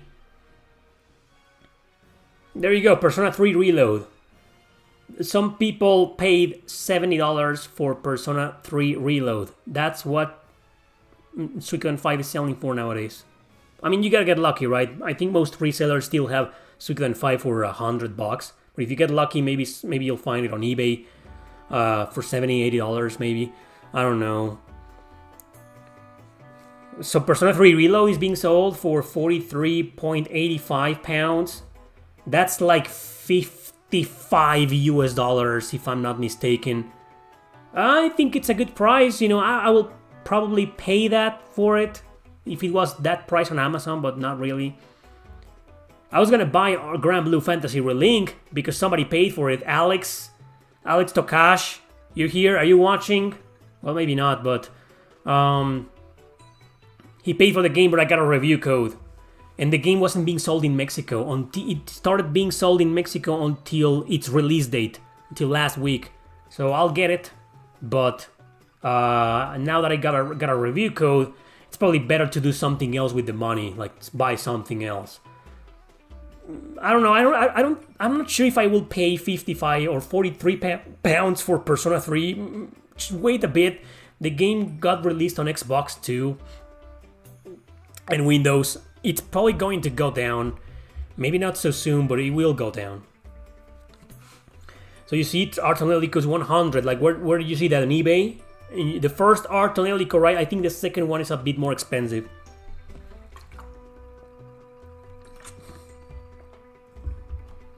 You still need to buy Star Ocean the second story. You mean the remake? Or the original version? Or the remaster? There's 3 versions. I need some suggestions for turn-based RPGs on the PS5 Switch, Erick. Anything close to Dragon Quest XI will be nice. Play the Trails series. Oh yeah, but the Sky Trilogy isn't on PS5 and Switch. Oh man, close to Dragon Quest, like traditional style, you go out, start small, gather your allies, and end up fighting God, stuff like that. It's hard to find turn-based RPGs that are like that nowadays. Grand Blue Fantasy is a good example, but that's an action RPG. It's not turn-based. Yeah. Why don't you go and watch some of my turn-based videos? I have a shit ton of them. Try out... It's different, but try out Octopath Traveler 1 and or 2. That's a really good game. It's kind of different than the Dragon Quest games. It's more old than Dragon Quest 11, sorry. It's more old school, but it's definitely recommended, man. You gotta play those 2 games, man. Must play, definitely. Last questions, guys. Last donations too. What do you get in exchange for a donation? Maybe your question will be turned into a topic on my second channel. You support this channel, this blacklisted channel. I saw Artonelica on the PS3 for $40. Yeah, it goes for that price nowadays. I have it twice. I have the PAL version, which I paid $5 for many years ago when I was in England. And then I got the special edition in Canada for like it was like $30. Yeah, $30, very well spent. Yeah.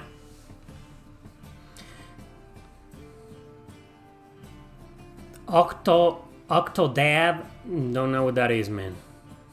Probably a joke. Yeah. Artonelico. What's the subtitle? Koga. No, what? Fucking subtitle, man. Artonelico Koga. Arc of.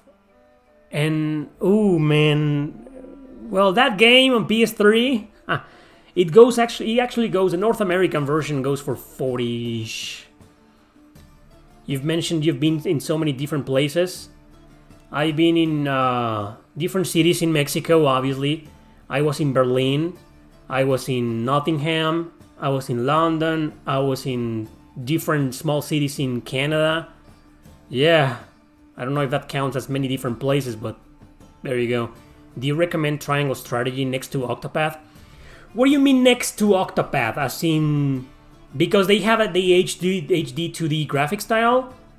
Or are you trying to ask if Triangle Strategy is as good as Octopath? Then yes, it is. In fact, I like it a little bit more because I like strategy RPGs more. I play any strategy RPG any day over any turn-based or action, you know. Strategy RPGs are my favorite video game genre. So yeah, Triangle Strategy is very extremely, stupidly, strongly recommended, man. It's a masterpiece. You should make another Hidden Gems video. Oh, coming not that soon, but soon. PS5 Hidden Gems video. Oh yeah, it needs to happen now. Although, maybe you'll see the best PS5 JRPG so far video. Hopefully you'll get me some views and subscribers. I don't seem to get a lot of views nowadays anymore. But yeah. Thank you, JCS. Thanks a bunch, man. Yeah, Hidden Gems. Definitely the next Hidden Gems video is gonna be PS5 related. There is an actual game called Octodad for... Oh, no. No, man. Wow. Oh, thank you, JCS. Yeah, the podcast has been a blast. I just made a full review of a certain Western RPG. You guys are getting the short version probably next week of that review. The very short version. But I did my full... how long did I talk about that Western RPG? Like an hour? Holy shit, man. I really went bonkers. Longest episode ever on my podcast. Wanna listen to my podcast? Link in the description. Yeah, on Patreon, of course. And that's it, guys. Well, there's time for 1 or 2 more questions. No, there isn't. I gotta go, guys. Thanks a bunch for stopping by, for hanging out. This was episode 95, 5 more, and I think we're gonna have to do something different. Maybe the Q&A series needs a reboot and better quality, for fuck's sake.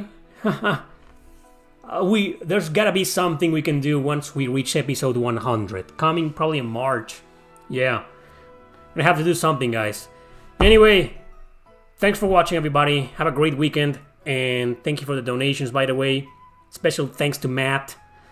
Oh, Hank, you snuck in $9.99, man.